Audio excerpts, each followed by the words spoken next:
Hi, this is Richard C. I'm a math tutor here at Wyzant, and I'm answering this question submitted by a student. Looks like maybe they're taking Algebra 2. So we have the temperature. Oh, why don't we write it as T of M? It's a function of the number of minutes that this object is allowed to sit in a room while it's cooling off, apparently. So it started at 90 degrees, and the room is 20 degrees. So it's going to cool off.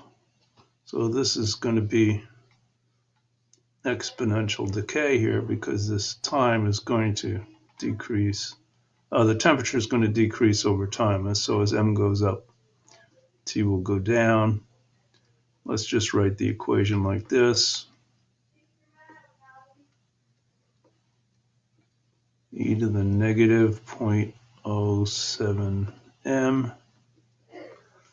And they want to know how long does it take for the object to reach 70 degrees. So here's the temperature over here. We just put a 70 here, equals 20 plus 70 e to the negative 0.07 m. We just want to solve that for m. So we subtract 20, we're going to get 50 equals 70 e to the negative 0.07 m. And the next line will be divided by 70, so we're going to have 5 over 7 equals e to the negative 0.07 m. So we've isolated the exponential here. And now to simplify this and make it easy to solve on the calculator and also by hand, although we can't solve this by hand, we just turn this into a logarithmic equation, and it's going to be a natural log of 5 over 7. The natural log is log base e, and we're choosing that because we have a base e here. This is the exponential form of the equation. Now this is the logarithmic form, equals negative 0.07 m.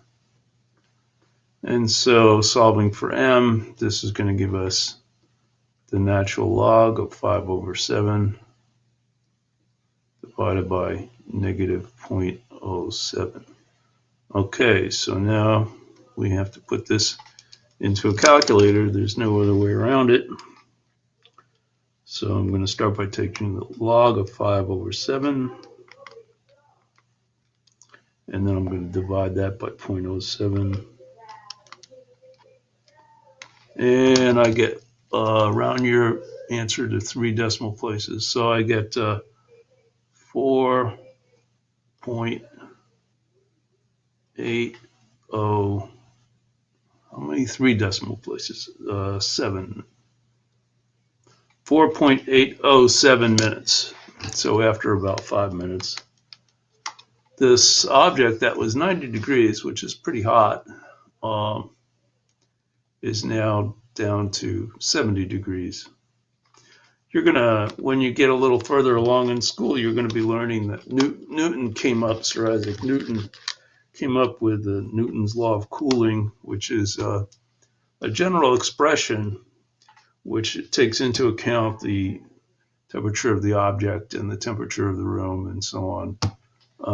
And it's a little bit more complicated. This is a version of that that's been kind of slimmed down so that you can solve it very quickly just using logarithms.